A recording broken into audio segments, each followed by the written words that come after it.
Friends, good morning. मैं Chandan Kumar प्रीक्विल classes के online segment में आप समस्त छात्र छात्राओं का फिर से एक बार स्वागत करता हूं। दोस्तों, आज के क्लास में हम लोग विटामिन से संबंधित महत्वपूर्ण प्रश्नों पर चर्चा करेंगे। यह टॉपिक काफी महत्वपूर्ण है क्योंकि इससे पूर्व के कई एग्जाम में प्रश्न पूछे जा चुके हैं। रेलवे में तो इससे प्रश्न हमेशा पूछे जाते हैं। तो आगामी एनटीपीसी, रेलवे ग्रुप डी तथा एसएससी और अन्य जिस भी एग्जाम में जनरल साइंस के प्रश्न पूछे जाते हैं उनके लिए यह टॉपिक काफी महत्वपूर्ण है। इसलिए इस वीडियो को शुरू से लेकर के अंत तक ध्यान से देखें और महत्वपूर्ण पॉइंट को नोट जरूर करें। तो स्टार्ट करते हैं आज की क्लास को। पहला क्वेश्चन है साथी कि विटामिन के अध्ययन को क्या कहा जाता है। मतलब कि साइंस की वह विधा जिसमें विटामिन के बारे में हम अध्ययन करते हैं उसे विटामिनोलॉजी कहते हैं। क्या कहते हैं? विटामिनोलॉजी।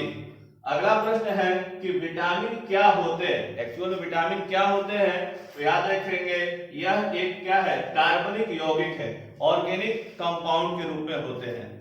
अगला प्रश्न है कि विटामिन किस भाषा का शब्द है। तो याद रखेंगे कि विटामिन लैटिन भाषा का शब्द है। किस भाषा का? तो लैटिन भाषा का शब्द है विटामिन। अगला प्रश्न है कि विटामिन शब्द किस वैज्ञानिक ने दिया था। और दुनिया का वह कौन सा वैज्ञानिक था जिसने विटामिन शब्द को दिया? तो कोई और नहीं जिसने विटामिन की खोज की थी, सी फंक। याद रखेंगे, फंक नामक वैज्ञानिक ने ही विटामिन शब्द दिया। अगला प्रश्न है कि विटामिन की खोज किस वैज्ञानिक ने की थी। तो विटामिन की खोज साथियों सी फंक, फंक नाम था वैज्ञानिक का। अगला प्रश्न है कि विटामिन को किन दो प्रकार में वर्गीकृत किया जाता है। जनरली विटामिन को साथियों दो भागों में वर्गीकृत किया जाता है। एक विटामिन वे होते हैं जो जल में घुलनशील होते हैं, जबकि दूसरे विटामिन वे होते हैं जो वसा में घुलनशील होते हैं। तो याद रखिए पहला कौन होता है? जो पानी में घुलनशील विटामिन, और दूसरा होता है वसा में घुलनशील विटामिन। अगला प्रश्न है साथियों, कौन सा विटामिन वसा में घुलनशील है। इस टाइप के प्रश्न हमेशा पूछे जाते हैं कि वह कौन सा विटामिन है जो वसा में घुलनशील है, जल में घुलनशील है। तो ध्यान से आंसर देखें, विटामिन के, विटामिन ई, विटामिन डी, ये तीनों विटामिन जो है वो क्या है, वसा में घुलनशील है। अगला प्रश्न है कि कौन सा विटामिन जल में घुलनशील है। तो याद रखें vitamin B, vitamin C, B C. याद रखिए बी और सी क्या है, जल में घुलनशील विटामिन होते हैं। अगला प्रश्न है कि विटामिन से कितनी ऊर्जा मिलती है। याद रखिएगा, दिमाग में लगता होगा कि विटामिन खाने से या शरीर में विटामिन की उपस्थिति से ऊर्जा मिलती है। तो ये एक मिथ है, भ्रम है। विटामिन से ऊर्जा शून्य मिलती है। ठीक है, विटामिन से ऊर्जा नहीं मिलती। अगला प्रश्न है, मनुष्य की आंखों की रोशनी के लिए कौन सा विटामिन लाभदायक होता है। मनुष्य की आंखों की रोशनी के लिए साथियों विटामिन ए सर्वाधिक लाभदायक होता है। अगला प्रश्न है, विटामिन ए का रासायनिक नाम क्या होता है। विटामिन ए का जो रासायनिक नाम है साथियों रेटिनॉल। क्या नाम है? रेटिनॉल। इस टाइप के विटामिन ए के रासायनिक नाम, बी के रासायनिक नाम, सी के, डी के, ई के, के जितने भी प्रकार के विटामिन की खोज हो गई है उनके रासायनिक नाम काफी महत्वपूर्ण है। तो याद रखें विटामिन ए का रासायनिक नाम क्या होता है? रेटिनॉल। अगला प्रश्न है कि किस विटामिन को एंटी कैंसर विटामिन भी कहा जाता है। यह कई बार एग्जाम में प्रश्न आ चुका है। तो याद रखेंगे विटामिन ए को ही एंटी कैंसर विटामिन भी कहा जाता है। अगला प्रश्न है कि किस विटामिन को एंटी इन्फेक्शन विटामिन भी कहा जाता है। तो कोई और नहीं, विटामिन ए को ही एंटी इन्फेक्शन विटामिन भी कहा जाता है। किसको? विटामिन ए को। अगला प्रश्न है, किस विटामिन को रोग प्रतिरोधक विटामिन भी कहा जाता है। रोग प्रतिरोधक मतलब कि रोगों को रोकने वाला। तो याद रखें विटामिन ए को ही रोग प्रतिरोधक विटामिन भी कहते हैं। विटामिन ए को आपने पढ़ा anti cancer vitamin, vitamin A को पढ़ा anti infection vitamin, vitamin A को आपने पढ़ा रोग प्रतिरोधक विटामिन। अगला प्रश्न है, किस विटामिन की कमी से रतौंधी बीमारी हो जाती है। ये क्वेश्चन साथियों सदाबहार है, अक्सर पूछा गया है। तो कोई और नहीं, विटामिन ए की कमी से रतौंधी हो जाती है। अगला प्रश्न है रतौंधी। रतौंधी को और किस नाम से जाना जाता है? ये प्रश्न काफी स्टैंडर्ड है और यूपीएससी के लेवल पे भी इस प्रश्न को पूछा गया है। तो याद रखें रतौंधी को और किस नाम से जाना जाता है? तो याद रखें निक्टोलोपिया। क्या नाम है साथियों? निक्टोलोपिया। अगला प्रश्न है विटामिन ए प्रचुर मात्रा में पाया जाता है, मतलब कौन से वो ग्रेडिएंट है या कौन से वो भोज्य पदार्थ है जिसमें विटामिन की मात्रा सर्वाधिक होती है? तो याद रखेंगे गाजर, हरी सब्जी और मूली में विटामिन ए प्रचुर मात्रा में पाया जाता है साथियों। अगला क्वेश्चन है साथियों, किस विटामिन में कोबाल्ट पाया जाता है? याद रखेंगे विटामिन B12, विटामिन B12 में कोबाल्ट प्रचुर मात्रा में पाई जाती है। अगला प्रश्न है कि विटामिन B1 का रासायनिक नाम क्या है? रासायनिक नाम साथियों अक्सर पूछे जाते हैं, इसलिए बहुत ध्यान से इसे याद जरूर करेंगे। विटामिन B1 का रासायनिक नाम क्या है? तो थियामीन। थियामीन क्या है या इसे थायमीन भी लिखते हैं, तो ये क्या है? विटामिन B1 का रासायनिक नाम है। अगला प्रश्न है विटामिन B या इसे B1 भी कह लेते हैं कि कमी से होने वाला रोग है। विटामिन B1 की कमी से होने वाला रोग है बेरी बेरी। इस क्वेश्चन को भी कई बार पूछा गया है कि बेरी बेरी रोग किस विटामिन की कमी से होता है, तो याद रखेंगे। अगला है विटामिन B2 का रासायनिक नाम क्या होता है? विटामिन B2 का रासायनिक नाम क्या होता है? तो इसका नाम होता है राइबोफ्लेविन। क्या होता है साथियों? राइबोफ्लेविन। अगला प्रश्न है कि किस विटामिन की कमी के कारण मनुष्य की त्वचा और होंठ फट जाते हैं? प्रश्न है कि किस विटामिन की कमी के कारण मनुष्य की त्वचा और होंठ फट जाते हैं, तो वो कोई और नहीं, विटामिन B2 की कमी के कारण। अगला प्रश्न है एनीमिया रोग किस विटामिन की कमी के कारण होता है? ये स्त्रियों में अक्सर पाया जाता है। यार एनीमिया रोग किस विटामिन की कमी के कारण होता है? तो याद रखें विटामिन B12 की कमी के कारण, या उसी को आरबीसी की मात्रा क्या हो जाती है? कम हो जाती है। तो याद रखेंगे विटामिन B12 की कमी की वजह से एनीमिया रोग होता है और जिसका मूल कारण क्या होता है? आरबीसी की संख्या काफी कम हो जाती है। अगला प्रश्न है मछली के यकृत, यकृत में लीवर होता है साथियों, मछली के यकृत में कौन सा विटामिन प्रचुर मात्रा में पाया जाता है? तो याद रखेंगे विटामिन ए तथा विटामिन डी। आंखों के लिए काफी फायदेमंद होता है विटामिन ए, विटामिन डी। अगला प्रश्न है किस विटामिन की कमी से मानसिक विकार, मानसिक विकार जिसमें क्या बच्चे मंद बुद्धि होते हैं, मानसिक विकार रोग होता है? तो याद रखें विटामिन B3 की कमी के कारण मानसिक विकार या मंद बुद्धि की समस्या उत्पन्न होती है। अगला प्रश्न है पेलाग्रा रोग किस विटामिन की कमी के कारण होता है? तो याद रखेंगे यह भी कोई और नहीं, विटामिन B3 की कमी के कारण ही यह रोग होता है। अगला है विटामिन B6, विटामिन B6 का रासायनिक नाम क्या है? तो याद रखेंगे विटामिन B6 का रासायनिक नाम है पायरिडॉक्सिन। क्या है? पायरिडॉक्सिन। अगला प्रश्न है विटामिन B12, विटामिन B12 का रासायनिक नाम क्या है? तो याद रखेंगे साइनोकोबालामिन। क्या नाम है? साइनोकोबालामिन क्या है?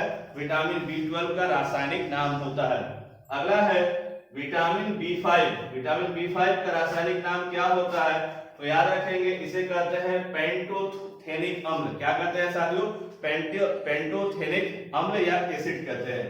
अगला है कि विटामिन B3 का रासायनिक नाम क्या होता है? तो याद रखें विटामिन B3 का रासायनिक नाम नियासिन या उसे निकोटीनिक अम्ल भी कहते हैं। क्या कहते हैं साथियों? नियासिन और निकोटीनिक अम्ल। अगला है विटामिन B7, विटामिन B7 का रासायनिक नाम क्या होता है? तो याद रखेंगे विटामिन B7 का रासायनिक नाम होता है बायोटीन। अगला है विटामिन B9, कौन नाम है साथियों? विटामिन B9 का रासायनिक नाम क्या होता है? तो याद रखेंगे फॉलिक अम्ल या जिसे हम लोग क्या कहते हैं? Folic acid. याद रखेंगे विटामिन B6 का रासायनिक नाम पढ़ा आपने पायरिडॉक्सिन, विटामिन B12 का रासायनिक नाम पढ़ा साइनोकोबालामिन, विटामिन B5 का रासायनिक नाम पढ़ा आपने पेंटोथेनिक अम्ल, विटामिन B3 का रासायनिक नाम पढ़ा आपने नियासिन, विटामिन B7 का रासायनिक नाम पढ़ा बायोटीन, विटामिन B9 का रासायनिक नाम पढ़ा फॉलिक अम्ल। अगला है किस विटामिन की कमी से बाल गिरते हैं? ये अक्सर मेल हो चाहे फीमेल हो, सभी की बहुत गंभीर समस्या होती है। कम उम्र में ही अक्सर आजकल लोगों के बाल गिर जा रहे हैं। तो याद रखें किस विटामिन की कमी कारण होता है? तो विटामिन B7 की कमी के कारण। अगला है विटामिन H को और किस रासायनिक नाम से जानते हैं? विटामिन एच का और रासायनिक नाम कोई और नहीं, विटामिन B7 या उसी को हम लोग क्या कहते हैं, बायोटीन कहते हैं। अगला क्वेश्चन है साथियों, मानव शरीर में कैल्शियम की कमी किस विटामिन के कारण होता है। प्रश्न है कि मानव शरीर में कैल्शियम की कमी किस विटामिन के कारण होता है, तो याद रखना विटामिन बी के कारण, याद है विटामिन बी की कमी कारण। अगला प्रश्न है, किस विटामिन की अधिकता से यकृत खराब हो जाता है। ये प्रश्न काफी बार पूछा गया है। प्रश्न है कि किस विटामिन की अधिकता से यकृत खराब हो जाता है, तो याद रखना विटामिन B3 की अधिकता के कारण यकृत, जिसे हम लीवर भी कहते हैं, वो खराब हो जाता है। अगला प्रश्न है, कौन सा विटामिन सिर्फ सूक्ष्म जीवों में पाया जाता है। प्रश्न है कि कौन सा विटामिन सिर्फ सूक्ष्म जीवों में पाया जाता है, तो याद रखना विटामिन B12। अगला है, कौन सा विटामिन कैंसर के उपचार में प्रयोग होता है। कैंसर के उपचार में प्रयोग होने वाला विटामिन है साथियों विटामिन बी। अगला प्रश्न है, विटामिन B10, विटामिन B10 का रासायनिक नाम क्या होता है, तो याद है विटामिन B10 का रासायनिक नाम होता है पेरा अमीनो बेंजोइक अम्ल। क्या नाम है, पेरा अमीनो बेंजोइक अम्ल। अगला है प्रश्न, विटामिन B10 की कमी से कौन सा रोग होता है, तो याद है विटामिन B10 की कमी से रक्त क्षीणता होती है। क्या होता है, रक्त क्षीणता होती है। अगला प्रश्न है, विटामिन सी का रासायनिक नाम होता है। यह भी प्रश्न कई बार पूछा गया, हमने पहले ही बता दिया है कि विभिन्न प्रकार के जो विटामिन है उनके रासायनिक नाम अक्सर पूछे जाते हैं। तो प्रश्न है कि विटामिन सी का रासायनिक नाम क्या होता है, तो एस्कॉर्बिक अम्ल या एस्कॉर्बिक एसिड जिसे हम कहते हैं। अगला प्रश्न है कि किस विटामिन की कमी के कारण मसूड़ों में खून आता है। ये अक्सर पायरिया के पेशेंट होते हैं उनके मसूड़ों में खून, बदबू, इस टाइप की समस्या होती है।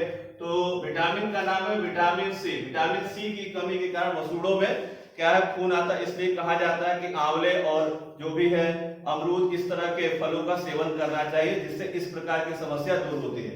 अगला प्रश्न है, आंवले तथा खट्टे फलों में कौन सा विटामिन प्रचुर मात्रा में पाया जाता है, तो याद रखेंगे विटामिन सी प्रचुर मात्रा में पाया जाता है खट्टे फलों में। अगला प्रश्न है, मूत्र जिसे अंग्रेजी में यूरिन भी कहते हैं, यूरिन में सबसे अधिक मात्रा में कौन सा विटामिन पाया जाता है, तो याद रखें विटामिन सी पाया जाता है। कौन सा विटामिन पाया जाता है, विटामिन सी।